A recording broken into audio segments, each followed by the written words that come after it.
ઓમ શ્રી ગણેશાય નમઃ. જય શ્રી કૃષ્ણ મિત્રો. અમાસ અને પૂનમ બે બહેનોની વાર્તા. એક રાજ્યમાં એક રાજાને બે દીકરા અને બે દીકરીઓ હતી. તે રાજાની એક દીકરીનું નામ હતું અમાવસ્યા, બીજી દીકરીનું નામ હતું પૂર્ણિમા. પૂર્ણિમા બહુ ધાર્મિક સ્વભાવની, તેને ભગવાનની ભક્તિ કરવી ગમતી હતી. તે હંમેશા પૂજા પાઠ કરતી, ગાય માતાની સેવા પણ કરતી, ઘરનું બધું જ કામકાજ પણ કરે. પરંતુ અમાવસ્યાનું કામ બિલકુલ વિરુદ્ધ. અમાવસ્યા કોઈ પણ કામ કરે નહીં અને ના તો પૂજા પાઠ કરે. તેને ભગવાનની ભક્તિમાં જરા પણ રસ નહીં. બંને બહેનો એકબીજાથી બહુ પ્રેમ કરતી હતી. રાજા રાણીનો વ્યવહાર પણ પૂર્ણિમા પ્રત્યે બહુ સારો ન હતો. રાજા રાણી અમાવસ્યાને બહુ પ્રેમ કરે અને તેના બંને દીકરાને પણ બહુ પ્રેમ કરતા હતા, પરંતુ પૂર્ણિમાને બહુ પ્રેમ ન કરે. ધીરે ધીરે સમય નીકળ્યો અને સમયના વહેણમાં રાજા રાણીના છોકરા મોટા થયા. રાજા તેમના બંને દીકરાના લગ્ન કરાવી દે છે. હવે બંને દીકરીઓ પણ વિવાહ લાયક મોટી થઈ ગઈ હતી, જુવાન થઈ ગઈ. એટલે બધા જ લોકો રાજાને કહે, તમારી દીકરીઓ પણ હવે વિવાહ લાયક થઈ ગઈ છે, હવે એના પણ લગ્ન કરાવી દો. એટલે રાજા બોલ્યા, હા, લગ્ન તો કરાવવા છે મારે. એટલે રાણીએ કહ્યું કે પૂર્ણિમાના લગ્ન કોઈ મોટા ઘરમાં ન કરશો, કારણ કે તે મોટા ઘરની વહુ બનવાને લાયક નથી. તે મોટા ઘરની લોકોની જેમ રહેતી નથી. તે એક રાજકુમારી હોવા છતાં પણ ઘરના કામકાજ કરવાનું પસંદ કરે છે. તેને ગાયની સેવા કરવી પસંદ કરે છે. તેને તો ભજન કીર્તન અને ભગવાનની પૂજામાં જ મન લાગે છે. જો આ કોઈ મોટા સારા ઘરમાં ચાલી ગઈ તો પૂર્ણિમા આ બધું નહીં કરી શકે. માટે પૂર્ણિમાના લગ્ન કોઈ ગરીબ ઘરમાં જ કરી દેજો. રાજાએ રાણીની વાત માની. ઠીક છે, સાચી વાત છે તમારી, રાજા બોલ્યા. પછી રાજા પૂર્ણિમા માટે લગ્ન લાયક ઘર સંબંધ એના માટે વર શોધવા લાગ્યા. અને અંતે રાજાને એક ગરીબ અને સાધારણ ઘર પૂર્ણિમા માટે મળી ગયું. એટલે સાધારણ ઘરમાં પૂર્ણિમાના લગ્ન નક્કી કરી દીધા. એટલે રાણી બોલી, મહારાજ, હવે અમાવસ્યા પણ લગ્નને લાયક થઈ ગઈ છે, માટે અમાવસ્યા માટે પણ સારો વર જુઓ, સારું ઘર જુઓ. બંને બહેનોના લગ્ન એક સાથે કરી દઈએ. રાજાએ એક નગરના રાજાના દીકરા સાથે અમાવસ્યાના લગ્ન પણ નક્કી કરી દીધા. રાજાએ રાણીને આ વાત કરી તો તે બહુ ખુશ થઈ અને મનમાં ને મનમાં વિચાર કરવા લાગી કે હવે જોઉં છું કે આ પૂર્ણિમા ગરીબ ઘરમાં કેવી રીતે રહે છે. આખો દિવસ પૂજા પાઠવાળી થઈ છે. તે જોઉં છું કે એના ભગવાન એની કેટલી મદદ કરે છે. પછી સમય આવતા રાજાએ તેની બંને દીકરીના લગ્ન કરી દીધા. અમાવસ્યાને બહુ ધન દોલત આપી, પણ પૂર્ણિમાને કંઈ જ ન આપ્યું. પૂર્ણિમાના ભાઈ ભાભી તેને બહુ પ્રેમ કરતા હતા. ખૂબ સારા અને દયાળુ સ્વભાવની હતી પૂર્ણિમા, કારણ કે પૂર્ણિમા તેની ભાભીઓને કામમાં મદદ કરતી હતી. પણ અમાવસ્યા તેના ઉપર રૂઆબ જમાવતી અને તેના ખુદના કામ ભાભીઓ પાસે કરાવતી. માટે અમાવસ્યા પ્રત્યે તેની ભાભીઓને વધારે સ્નેહ ન હતો. પછી અમાવસ્યા અને પૂર્ણિમા બંને તેના સાસરે ચાલી ગઈ. એક દિવસની વાત છે. અમાવસ્યાએ તેના ઘરમાં શિવજીની પૂજા રખાવી તો બધાને જ બોલાવ્યા. તેના ઘરે પણ તેની બહેન પૂર્ણિમાને ન બોલાવી. બધા લોકોને આમંત્રિત કર્યા, માત્ર પૂર્ણિમાને જ આમંત્રિત ન કરી. પૂર્ણિમા તેના ઘરના ઓટલે બેઠી હતી તો ગામની સ્ત્રીઓ પૂર્ણિમાના ઘરે ઓટલા પર બેઠી જોઈ એટલે કહે છે કે તારી બહેન પૂર્ણિમાએ, તારી બહેન અમાવસ્યાએ તેના ઘરે ભગવાનની પૂજા પાઠ કરાવ્યા છે, તો શું તને નથી જવાનું? તને આમંત્રણ નથી આપ્યું? ગામના લોકો આવું કહે છે પૂર્ણિમાને. એટલે પૂર્ણિમા બોલી, ના બહેનો, હું નથી જવાની, કેમ કે મારી બહેને મને આમંત્રણ નથી આપ્યું, મને એના ઘરે પૂજામાં નથી બોલાવી, તો હું કેવી રીતે જાઉં? એટલે ગામની સ્ત્રીઓએ કહ્યું, ના બોલાવે તો શું થઈ ગયું? આ તો ભગવાનની પૂજાનું કામ છે, ન બોલાવે તો પણ જવું જોઈએ. તું ચાલ અમારી સાથે. હવે ગામની સ્ત્રીઓએ પૂર્ણિમાને જવા કહ્યું. એટલે ગામની સ્ત્રીઓની વાત માની પૂર્ણિમા શિવજીની પૂજામાં અમાવસ્યાના ઘરે ગઈ. વગર આમંત્રણે તેના ઘરે ચાલી ગઈ. જ્યારે અમાવસ્યાએ જોયું કે તેની બહેન પૂર્ણિમા આવી છે તેના ઘરે, તો તેને જોઈને બહુ ગુસ્સાથી બોલી, ખૂબ રૂઆબથી બોલી અમાવસ્યા કે મેં તને બોલાવી જ ન હતી, તો કેમ આવી ગઈ મારા ઘરે? હવે આવી જ ગઈ છે ને, તો ચૂપચાપ એક જગ્યા પર બેઠી રહે, આમ તેમ મારા મહેલમાં ફરતી નહીં. અમાવસ્યાએ તેની ગરીબીનો બહુ મજાક ઉડાવ્યો. પૂર્ણિમાની ગરીબીનો ખૂબ મજાક ઉડાવ્યો.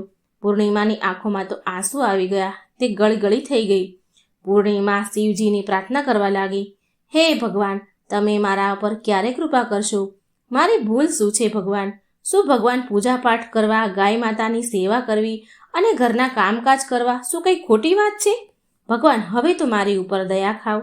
આમ પૂર્ણિમા શિવજીને વિનંતી કરવા લાગી. હવે શિવ પૂજા પૂરી થઈ ગઈ. અમાવસ્યાએ બધાને પ્રસાદ આપ્યો, પણ પૂર્ણિમાને પ્રસાદ ન આપ્યો. પૂર્ણિમા ત્યાંથી પ્રસાદ લીધા વગર જ પાછી આવી ગઈ. પૂર્ણિમા રસ્તામાં જતાં જતાં વિચારે છે કે ઘરે જઈશ તો બાળકો પ્રસાદ માંગશે તો હું તેને શું જવાબ આપીશ, શું કહીશ? પછી તેના મનમાં એક વિચાર આવ્યો કે હું ભાઈ ભાભીને મળીને આવું. પૂર્ણિમા તેના પતિ અને બાળકોને કહીને તેના પિયર જવા નીકળી ગઈ. જ્યારે પિયરમાં જતી હતી ત્યારે રસ્તામાં તેને એક તુલસીનું ઝાડ મળ્યું. ત્યાં એક ચબૂતરો બનેલો હતો અને ત્યાં એક વૃદ્ધ ડોશીમાં બેઠા હતા. તે વૃદ્ધ ડોશી બોલ્યા કે બેટા, તું કોણ છે અને ક્યાં જઈ રહી છો? તો પૂર્ણિમાએ કહ્યું કે તેનો પરિચય આપ્યો અને માજીએ કહ્યું કે બેટા જોને, આ મારો તુલસીનો છોડ તદ્દન સુકાઈ જઈ રહ્યો છે. આમાં થોડું પાણી નાખી દેને અને ચબૂતરો પણ ધોઈ દેને. બહુ ખરાબ થઈ ગયો છે, ચબૂતરો ગંદો થઈ ગયો છે, તો થોડી ઠંડક વળશે મને. મારાથી કામ નથી થતું. એટલે પૂર્ણિમાએ બહુ સારી રીતે ચબૂતરાને ધોયો, તુલસીમાના છોડમાં પાણી ચડાવ્યું અને તુલસીમાની પૂજા કરી અને તેણે ડોશીમાને પણ ઘસીને સારી રીતે નવડાવ્યા. ખૂબ વૃદ્ધ સ્વરૂપમાં એ ડોશી હતા. પગ દબાવ્યા. પછી પૂર્ણિમા બોલી કે હે ડોશીમા, હવે તમારે કંઈ કામ હોય તો કહો, અને જો કામ ન હોય તો હું અહીંથી જાઉં છું. પછી ડોશીમા બોલ્યા કે ના બેટા, હવે મારે કંઈ કામ નથી, તું જા બેટા, હવે તું જા. ડોશીમાએ પૂર્ણિમાને આશીર્વાદ આપ્યા અને બોલ્યા કે બેટા, જ્યારે તારા પિયરથી પાછી આવને તો મને મળીને જજે. સારું કહીને પૂર્ણિમા આગળ ચાલી. ચાલતા ચાલતા આગળ તેને એક શંકર ભગવાનનું મંદિર મળ્યું. ત્યાં પણ એક ચબૂતરો હતો. ત્યાં ચબૂતરા પાસે એક વૃદ્ધ સાધુ બેઠા હતા. મિત્રો, એ બીજું કોઈ નહીં પણ ખૂબ સ્વયં ભગવાન શિવ પોતે જ હતા. પણ પૂર્ણિમા તેને ઓળખી ન શકી. વૃદ્ધ સાધુ તે પૂર્ણિમાને બોલાવી. વૃદ્ધ સાધુ બોલ્યા કે તું કોણ છે બેટા? એટલે પૂર્ણિમા બોલી, શું કામ છે મહારાજ? એટલે સાધુ મહારાજ બોલ્યા કે તું શું આ મંદિરની સફાઈ કરી દઈશ? બહુ ગંદુ થઈ ગયું છે મંદિર, અને આ ચબૂતરો પણ ધોઈ દે છે ને, બહુ ગંદો થઈ ગયો છે, ખરાબ થઈ ગયો છે. અને મારા નહાવા માટે 2 ડોલ પાણી પણ ભરી આપને, તારું બહુ ઉપકાર રહેશે મારા ઉપર. પૂર્ણિમાએ રાજી ખુશીથી બધા જ કામ કરી દીધા એ સાધુ મહારાજના, વૃદ્ધ મહારાજના, અને ભગવાન શિવની પૂજા પણ કરી અને પછી એ આગળ નીકળી. થોડી વધારે આગળ ગઈ તો આગળ તેને એક મહાકાળીમાનું મંદિર મળ્યું. ત્યાં મહાકાળી એક વૃદ્ધ ડોશીનું રૂપ લઈને બેઠા હતા. મહાકાળીમાં બોલ્યા કે બેટા, તું કોણ છે? તો પૂર્ણિમાએ તેનું નામ કહ્યું, તેનો પરિચય આપ્યો. એટલે પૂર્ણિમા બોલી, શું કામ છે માજી? એટલે વૃદ્ધ ડોશીમાં બોલ્યા કે બેટા, આ મંદિરમાં તો બધા જ પૂજાપાઠ કરીને ચાલ્યા જાય છે, પણ કોઈ મંદિરની સફાઈ નથી કરતું. જો મંદિર કેટલું ગંદુ થઈ ગયું છે, બેટા જરા મંદિરની સફાઈ કરી દે ને. પૂર્ણિમાએ મંદિરની સફાઈ કરી અને પછી તેણે મહાકાળીમાના શિંગાર કર્યા, પૂજા કરી અને પછી તે ડોશીમાને પણ સ્નાન કરાવ્યું અને હાથ પગ દબાવી સેવા કરી અને તે ત્યાંથી પૂર્ણિમા આગળ વધી તો એક નદી મળી. ત્યાં પણ એક વૃદ્ધ ડોશી હતા અને તે કોઈ બીજું નહીં પણ સ્વયં ગંગાજી હતા, મા ગંગા હતા. એટલે તેણે કહ્યું, બેટા તું કોણ છે? ત્યારે પૂર્ણિમાએ તેનું નામ આપ્યું અને કહ્યું કે વૃદ્ધ ડોશી બોલ્યા કે બેટા, અહીં તો બધા જ સ્નાન કરીને ચાલ્યા જાય છે, પણ કોઈ આ મારા ઘાટની સફાઈ નથી કરતું. તું અહીં સાફ સફાઈ કરી દે ને. પૂર્ણિમાએ ત્યાં પણ નદીના કિનારે સાફ સફાઈ કરી અને પછી ગંગાજી પણ તેને આશીર્વાદ આપે છે. પછી તે હોડીમાં બેસીને નદીને પેલે પાર ગઈ. હોડીમાં તો ફૂલ પથરાયેલા હતા. તે ફૂલોની હોડીમાં બેસી તેના પિયર જાય છે. તેના ભાઈ ભાભી પૂર્ણિમાને જોઈને ખુશ થઈ ગયા અને ખૂબ માન સન્માન અને ખાતેદારી કરી. ખૂબ જ તેને સાચવી અને પછી એક બીજા સાથે વાતો કરવા લાગ્યા. હળી મળીને વાતો કરે છે. સવારે જ્યારે પૂર્ણિમા ઘરે જવા તૈયાર થઈ તો તેની ભાભીઓએ તેને લાલ સાડી આપી અને કહ્યું, બહેન પૂર્ણિમા, તમે જલ્દી આ સાડી પહેરી લો અને થોડા દિવસે અહીં અમને મળવા આવતા રહેજો. તમે બહુ દિવસ પછી આવ્યા છો બહેન. પૂર્ણિમા બોલી, સારું મારી પ્યારી ભાભીઓ, તમે મને જ્યારે બોલાવશો ને ત્યારે હું આવી જઈશ. અને પછી પૂર્ણિમાએ ખુશ થઈને લાલ સાડી પહેરી લીધી અને શિંગાર પણ પૂરા કર્યા. ભાભીઓએ થેલો ભરીને ધન અને ઘરેણાં આપ્યા. પૂર્ણિમા ત્યાંથી ચાલતી થઈ અને ચાલતા ફરી તે નદી મળી અને હોડીમાં બેસીને તે નદીના બીજે પાર પહોંચી તો તે વૃદ્ધ ડોશીમાં મળ્યા જે ગંગાજી હતા. તેણે કહ્યું કે બેટા, આવી ગઈ તારા પિયરથી? પૂર્ણિમા બોલી, હા માજી. અને તે ગંગાજીના રૂપમાં વૃદ્ધ માજીએ કહ્યું, એક થેલો આપ્યો અને બોલ્યા કે આ લઈ જા બેટા. હું ક્યાં આ થેલાને અહીંથી અહીં ફેરવું? આ થેલો બહુ ભારે છે, તું આને રસ્તામાં ન ખોલતી, આને તારા ઘરે જઈને જ ખોલજે. પૂર્ણિમા બોલી, ઠીક છે માજી. અને ત્યાંથી એ ચાલતી થઈ. આગળ ગઈ તો મહાકાળીનું મંદિર આવ્યું અને ત્યાં પણ ગરડા ડોશી જે પહેલાં બેઠા હતા એ હજી પણ બેઠા જ હતા. તે ડોશીમાએ પણ પૂર્ણિમાને થેલો આપ્યો અને હવે પૂર્ણિમા પાસે 3 થેલા થઈ ગયા.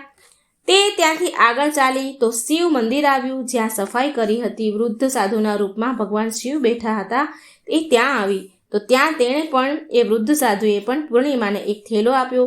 એટલે તે લઈને પણ પૂર્ણિમા આગળ વધી. આગળ તેને તુલસીમાં મળ્યા જે તુલસીના ક્યારા પાસે એક ડોશી બેઠા હતા. વૃદ્ધ એણે મળ્યા તો એણે પણ એક થેલો આપ્યો. હવે જ્યારે પૂર્ણિમા ઘરે પહોંચી તો તેને 5 થેલા મળ્યા. એ 5 થેલા એને ખોલ્યા. સૌથી પહેલાં તેણે પિયરનો થેલો ખોલ્યો તો તેમાં ખાવા પીવાની વસ્તુ, કપડાં, ઘરેણાં હતા. એટલે પૂર્ણિમાએ ખાવા પીવાની વસ્તુ છોકરાઓને આપી તો છોકરા રાજી થઈ ગયા. તેણે બીજો થેલો ખોલ્યો તો ગંગાજીએ આપ્યો હતો જે થેલો એ ખોલ્યો તો એમાં સોના ચાંદી ભર્યા હતા. ત્રીજા થેલો ખોલ્યો તો જે મહાકાળી માએ આપ્યો હતો તેમાં 16 શણગારનો સામાન હતો. ચોથો થેલો જે ભગવાન શિવે આપ્યો હતો તે ખોલ્યો તો તેમાં બધું જ ધન, સંપત્તિ, સોના, ચાંદી, હીરા, મોતી હતા. 5મો થેલો જે તુલસી માનો હતો તે ખોલ્યો તો તેમાંથી ચોખા, ઘઉં અને બધી જાતના અનાજ હતા. હવે પૂર્ણિમાના ઘરમાં કોઈ ગરીબી ન હતી, કોઈ વસ્તુની કમી ન હતી. ધન, સંપત્તિ અને અન્નધનના ભંડારથી તેનું ઘર ભરાઈ ગયું. પૂર્ણિમા તો ખુશ રહેવા લાગી. એક દિવસ પૂર્ણિમાએ વિચાર્યું કે હું મારા ઘરે શિવજીની પૂજાપાઠ કરાવું. પૂર્ણિમાએ શિવજીના પૂજાપાઠ માટે બધાને જ બોલાવ્યા અને તેના બહેનના ઘરે પણ આમંત્રણ આપવા ગઈ. અમાવસ્યાના ઘરે આમંત્રણ આપવા ગઈ. જ્યારે અમાવસ્યા તેના બહેનના ઘરે શિવ પૂજામાં આવી તો તેના ઘરમાં ધન દોલત જોઈને તે આશ્ચર્યમાં પડી ગઈ, કારણ કે એને તો ગરીબ ઘરમાં પરણાવી હતી. પછી અમાવસ્યાએ પૂર્ણિમાને પૂછ્યું કે તારા ઘરે ધન દોલત વૈભવ ક્યાંથી આવી ગયું? એટલે પૂર્ણિમા બોલી, જો બહેન, તે તારા ઘરે શિવ પૂજા રાખી હતી તો તે મને ન બોલાવી. હું તારા ઘરે વગર બોલાવે આવી પણ ગઈ તો તે મને ભગવાનનો પ્રસાદ પણ ન આપ્યો. પછી તારા ઘરેથી આવ્યા પછી હું પિયરમાં ગઈ અને આ રીતે એક કરી પૂર્ણિમાએ બધી જ વાત કરી. જે ડોશીમાએ થેલા આપ્યા હતા એ બધી જ વાત કરી. એટલે અમાવસ્યા બોલી, હું પણ મારા પિયર જઈશ. તું મને પણ ખરું ખોટું બોલ અને પ્રસાદ ન આપતી. તું પણ એવો જ વ્યવહાર કર જેવો મેં તારી સાથે કર્યો હતો. એટલે પૂર્ણિમા બોલી, આ તો ભગવાનનો પ્રસાદ છે, હું તો બધાને જ આપીશ. હું તારા જેવું નહીં કરું. પણ પૂર્ણિમાના આપવા છતાં પણ અમાવસ્યાએ એ પ્રસાદ શિવજીનો ન લીધો અને ઘરે જઈને બધાને કહીને તેના પિયર જવા નીકળી. રસ્તામાં તુલસીમાં પાસે એક વૃદ્ધ માજી બેઠા હતા જે પહેલાં પૂર્ણિમાને મળ્યા હતા. એ હવે અમાવસ્યાને પણ મળ્યા. તેણે કહ્યું, બેટા, મારો ચબૂતરો ધોઈ દેને, તુલસીમાં પાણી નાખી દેને. એટલે અમાવસ્યા બોલી કે એ ડોશી, મેં આટલી મોંઘી સાડી પહેરી છે, આ ગંદી થઈ જશે, હું કંઈ તારું કામ ન કરું. એમ કહીને આગળ વધી. એટલે ભગવાન શિવ મળ્યા સાધુના રૂપમાં. એ વૃદ્ધ જે બેઠા હતા એ ભગવાન શિવ અમાવસ્યાને મળ્યા. તો અમાવસ્યાને પણ એ સાધુએ કામ કરવા કહ્યું પણ એણે કંઈ કામ કર્યું નહીં. અમાવસ્યા બોલી કે હું આવું નહીં કરું, હું કંઈ કામ કરવા નવરી નથી. એમ કહીને આગળ વધી. થોડી આગળ ગઈ તો મહાકાળી મળ્યા જે ડોશીના રૂપમાં હતા. એમણે કહ્યું કે અહીં સાફ સફાઈ કરી દેને, આ ચબૂતરો ધોઈ દેને, મને નવડાવી દેને. પણ આ તો અમાવસ્યા હતી, ઘમંડી હતી. એટલે એ મોં મચકોડીને આગળ નીકળી અને ફરી આગળ ગંગાજી મળ્યા ડોશીમાના રૂપમાં. તો એણે પણ આવું જ કીધું. કોઈનું પણ કંઈ કામ એણે કર્યું નહીં. બધાની સામે બધા પાસે મોં મરડી અને કટાક્ષમાં જવાબ આપી આગળ વધી. કોઈના કામ કર્યા નહીં. જ્યારે હોડીમાં બેઠી તો નદી પાર કરવા તો હોડીમાં કાંટા હતા. કાંટા તેના પગમાં વાગ્યા. તે તેના પિયર આવી અને તેને ભાભીઓએ જોઈ તો અમાવસ્યાને જોઈને તો મોઢું બગાડ્યું ભાભીઓએ અને બોલી, અરે આ ક્યાંથી આવી ગઈ? અરે પૂર્ણિમા પાસે તો કંઈ હતું નહીં, માટે તેને બધું જ આપ્યું, પણ આ અહીં કેમ આવી છે? ચાલો કંઈ વાંધો નહીં, હવે આવી જ ગઈ છે તો શું કરીએ? ભાભીઓ બોલી, અમાવસ્યાને આવો બેસો કીધું. અમાવસ્યા જમીને સૂઈ ગઈ. સવાર થઈ એટલે અમાવસ્યાની ભાભીને કહે છે, અમાવસ્યા કે હું જાઉં છું. તો ભાભીઓ બોલી, સારું આવજો, બસ આટલું કહી દીધું, એને કંઈ આપ્યું નહીં. એટલે અમાવસ્યા બોલી, ભાભીઓ પૂર્ણિમાને તો તમે થેલો ભરી ભરીને સામાન આપ્યો હતો, મને કેમ કંઈ નહીં આપો? તો ભાભી બોલી, જાઓ તમે ઘરે અને તમારા ઘરે થેલો પહોંચાડી દઈશું, એવું ભાભીઓએ જવાબ આપ્યો. પછી અમાવસ્યા ચાલી એટલે આગળ જતા નદી પાર કરીને ગંગાજીને મળી. તો ગંગાજી બોલ્યા, બેટા આવી ગઈ? અમાવસ્યા બોલી, માજી તમે તો પૂર્ણિમાને થેલો ભરીને કંઈક આપ્યું હતું ને, મને નહીં આપો? એટલે માજી બોલ્યા, જા બેટા, હું તારા સામાન તારા ઘરે જ પહોંચાડી દઈશ. આવી જ રીતે ભગવાન શિવજીએ, મહાકાળી માએ અને જે તુલસી મા પાસે બેઠા હતા એણે પણ આવો જ જવાબ દીધો કે તું ઘરે જા, તારા ઘરે અમે પહોંચાડી દઈશું. જ્યારે તે ઘરે પહોંચી તો તેના આંગણામાં 5 થેલા પડ્યા હતા.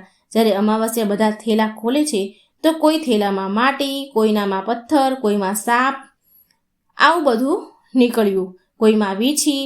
તો અમાવસ્યાએ તેનું માથું પકડીને બેસી અને બોલી કે હે ભગવાન, મને તો પિયરમાંથી પણ કંઈ ન મળ્યું અને અહીં પણ કંઈ ન મળ્યું. અને અમાવસ્યા તો દોડીને પૂર્ણિમા પાસે જાય છે અને બોલી કે તને કેટલું બધું મળ્યું, મને તો કંઈ ન મળ્યું, તને બધું ધન દોલત બધું જ મળ્યું, હીરા મોતી બધું જ મળ્યું. તો પૂર્ણિમા બોલી, જ્યારે હું પિયર જાઉં છું તો ભાભીઓને મદદ કરું છું અને તે તો ભાભીને મદદ ક્યારેય કરી જ નથી, તો ભાભી તને શું કામ કંઈ આપે? ગંગા મૈયાને પણ તે ઠુકરાવી દીધા, તેનું કામ ન કર્યું. શિવજી, મહાકાળી અને તુલસીમાં આ બધાને પણ તે ઠોકર મારીને તું આગળ ચલી, માટે ભગવાને તને કંઈ ન આપ્યું. અમાવસ્યા બોલી, બહેન મને માફ કરી દે, મેં હંમેશા તારા ઉપર અત્યાચાર કર્યો છે, પણ એમાં મારો કોઈ વાંક ન હતો. મને પણ ભગવાનની ભક્તિ વિશે સમજાવ, એટલે હું પણ બધું જ મેળવીશ. તો પૂર્ણિમા બોલી, બહેન સાંભળ, 3 જ વાત જ્ઞાનની છે, એ હંમેશા યાદ રાખજે. પહેલી વાત છે કે બધા જ પર દયા રાખવી. બીજી વાત છે પૂજા પાઠ કરવા. ત્રીજી વાત છે 108 વાર ઓમ નમઃ શિવાયનો જાપ કરવો. બહેન, ભગવાને જે 3 સૂત્ર આપ્યા છે તેને પ્રસાદના રૂપમાં સ્વીકાર કરી લે, તેને હૃદયમાં વસાવી લે. મેં સાચા મનથી ભગવાનની પૂજા પાઠ કર્યા છે, બધાની મદદ કરી છે, બધાના કામ કર્યા છે, માટે મને બધું જ મળ્યું અને તારી પાસે જે હતું એ પણ ચાલ્યું ગયું. અમાવસ્યા તેના ઘરે આવી અને ખૂબ પૂજા પાઠ કરવા લાગી. ભગવાન શિવની પૂજા પાઠ કરે છે. તેણે મનમાં ભગવાન શિવની માફી માંગી અને પછી ભગવાન શિવે એને માફ કરી દીધી અને પછી ભગવાનની ભક્તિ કરવા લાગી, એટલે એના ઘરમાં પણ બધું જ સારું થઈ ગયું. તો મિત્રો, આ અમાવસ્યા અને પૂર્ણિમાની વાર્તા હતી. તમને જો સારી લાગે, વિડીયો સારો લાગે તો લાઈક કરજો, શેર કરજો, કોમેન્ટ બોક્સમાં ભગવાનનું નામ પણ જરૂર લખજો અને ભગવાનની આવી જ રસપ્રદ વાર્તાઓ સાંભળવા માટે મારી ચેનલને સબસ્ક્રાઈબ જરૂર કરજો. જય શ્રી કૃષ્ણ, રાધે રાધે, થેન્ક યુ.